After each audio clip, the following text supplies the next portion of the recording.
Hello viewers, welcome to my YouTube channel quick English in Bengali. তো আজ এই ভিডিওতে আমি তোমাদের সাথে শেয়ার করব ক্লাস 11-এর জিমি ভ্যালেন্টাইনের বেঙ্গলি মিনিংয়ের পার্ট 5। যেহেতু টেক্সটটা অনেকটা বড়, তার জন্য part 1, part 2, part 3, part 4 already share করে দিয়েছি তোমাদের সাথে।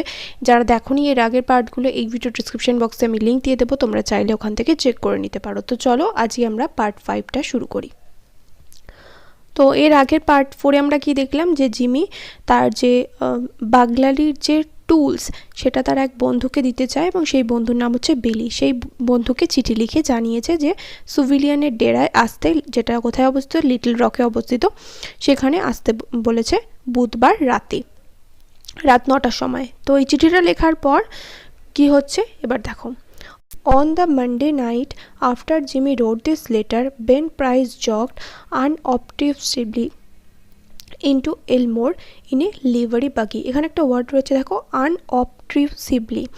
এই ওয়ার্ডটার মানে কি? এটার মানে হচ্ছে কোনো রকম মানে উদ্দেশ্য ঠিক না, মানে ওখানে যে জিমি ভ্যালেন্টাইন আছে, বেন প্রাইস কী করছে, জিমি ভ্যালেন্টাইনের খোঁজ করছে।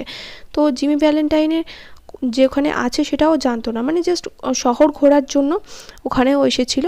সেই রকমই ঘুরতে ঘুরতে ও এলমোরে এসে বেন প্রাইস এসে পৌঁছালো। On the Monday night after Jimmy wrote this letter. Monday night মানে হচ্ছে সোমবার রাতে জিমি চিঠিটা লেখার পর বেন প্রাইস অতর্কিতে মানে হঠাৎই সেখানে এলমোরে এসে পৌঁছালো, এবং সে এলমোরে এসে কীভাবে নামছে, এলমোরে কীভাবে আসছে সেটা দেখো এখানে বর্ণনা দিয়েছে।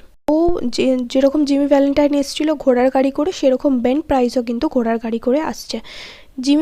জিমি চিঠিটা লেখার পর সোমবার রাতে বেন প্রাইস অতর্কিতে এলমোরে এসে ঘোড়ার গাড়ি থেকে নামলেন। He longed about town in his quiet way until he found out what he wanted to know. সে শহরের মধ্যে ততক্ষণ অবধি ধীরে সুস্থে ঘুরতে লাগলো। লংড অ্যাবাউট মানে হচ্ছে ধীরে সুস্থে ঘোরা। ইন হিজ কোয়াইট ওয়ে মানে ধীরে সুস্থে সে তার ছন্দে ঘুরতে লাগলো, যতক্ষণ না until he found out what he wanted to no, যতক্ষণ না সে জানতে পারলো যেটা সে জানতে চাইছিল। সেটা দেখার জন্য সে কী করলো, শহরের মধ্যে ধীরে সুস্থে ঘুরতে লাগলো। লংড অ্যাবাউট, কোয়াইট মানে হচ্ছে ধীরে সুস্থে, কোয়াইট ওয়ে।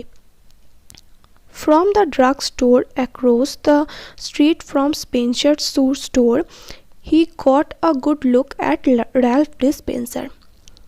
এবং স্পেন্সারের জুতোর দোকানের উল্টো দিকে মানে অপোজিটে রাস্তার অবস্থিত একটা ওষুধের দোকান থেকে বেন প্রাইস রালফ ডি স্পেন্সারকে ভালো করে দেখে নিল, কারণ ও চিনতে পারবে যে এই হচ্ছে Jimmy Valentine. From the drug store মানে হচ্ছে ওষুধের দোকান। From the drug store across the street, রাস্তার উল্টো দিকে যে ড্রাগ স্টোর, যে ওষুধের দোকান, সেই ওষুধের দোকান থেকে স্পেন্সার শু স্টোর মানে শু স্টোর মানে কি, র্যালফ ডি স্পেন্সারের যে জুতোর দোকান, সেই জুতোর দোকানের ভিতরে থাকা র্যালফ ডি স্পেন্সারকে সে ভালোভাবে দেখে নিল।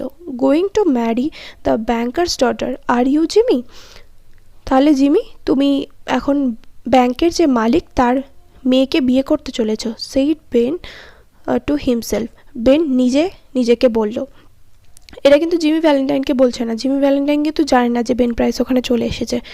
বেন নিজেকে বলছে, হিমসেলফ সফটলি, নিজেকে আলতোভাবে বা আস্তে আস্তে বলতে লাগলো যে তাহলে জিমি, তুমি এখন ব্যাংকারের অর্থাৎ ব্যাংকের যে মালিক তার মেয়েকে বিয়ে করতে চলেছ। ওয়েল, আই ডোন্ট নো, যাক আমি এটা জানতাম না যে তুমি এখানে এসে এই কীর্তি করছো, যে এখন একটা ব্যাংকারের মেয়ে অর্থাৎ ব্যাংকের যে মালিক তার মেয়েকে বিয়ে করতে চলেছ।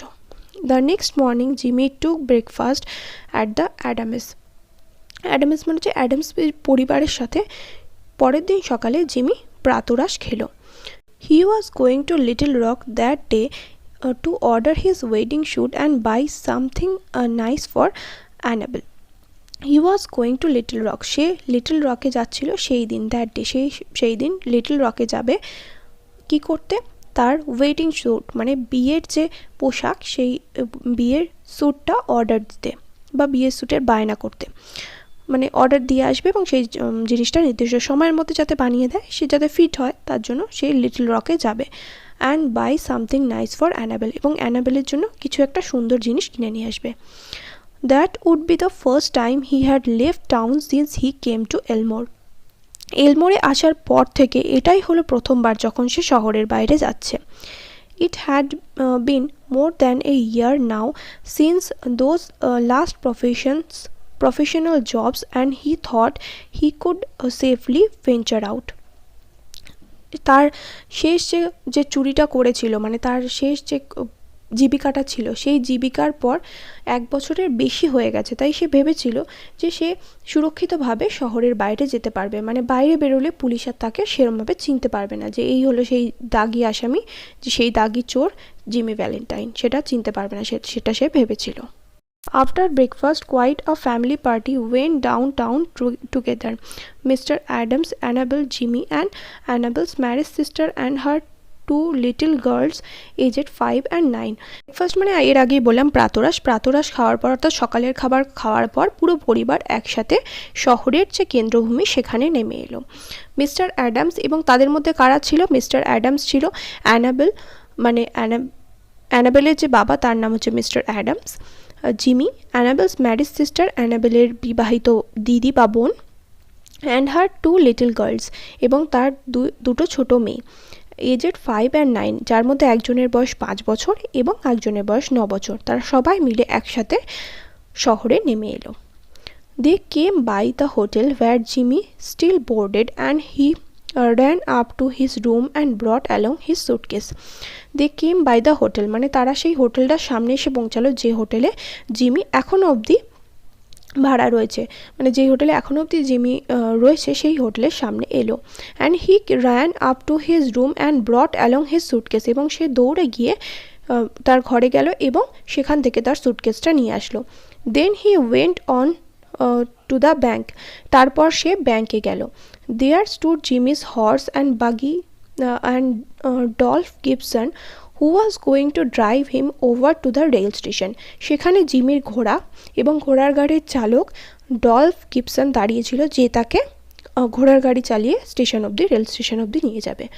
All went inside the high curved oak railings into the banking room, Jimmy included, for Mr. Adams' future son-in-law was welcome anywhere. All went inside the high carved oak railings into the banking room. High carved oak railings into the banking room. উঁচু খোদাই করা okay গাছের railing পেরিয়ে সবাই মিলে ব্যাংকের ভিতর ঢুকলো। জিমি ইনক্লুডেড, তার মধ্যে জিমিও ছিল। For mister Adams future son in law, কারণ সে মিস্টার অ্যাডামসের ভবিষ্যৎ জামাই, তাই হবু জামাই, তাহলে হবু জামাইকে সব জায়গায় স্বাগত, মানে মিস্টার অ্যাডামস তার হবু জামাইকে সব জায়গায় নিয়ে যেত। আজ ওয়েলকাম এনিওয়্যার মানে সব জায়গায় তাকে স্বাগত, মানে সে ব্যাংকেও যায় তাকেও সেখানে সে সঙ্গে করে নিয়ে যাচ্ছে। The clerks were pleased to be greeted by the good-looking, agreeable young man who was going to marry Miss Annabel. Jimmy set his suitcase down. The clerks মানে কেরানিরা খুশি হলো। কেন খুশি হলো? কারণ এই সুদর্শন দেখতে, গুড লুকিং মানে ভালো দেখতে, হ্যান্ডসাম দেখতে, এগ্রিয়েবল ইয়ং ম্যান মানে এই তরুণ যুবকটা তাদের সবাইকে ব্যাংকে ঢুকে কী করলো? সবাইকে অভিবাদন জানানো, সবাইকে গ্রিট করলো। গ্রিট মানে হচ্ছে অভিবাদন জানানো। Who was going to marry Miss Annabel, যে কিনা মিস অ্যানাবেলকে বিয়ে করতে চলেছে।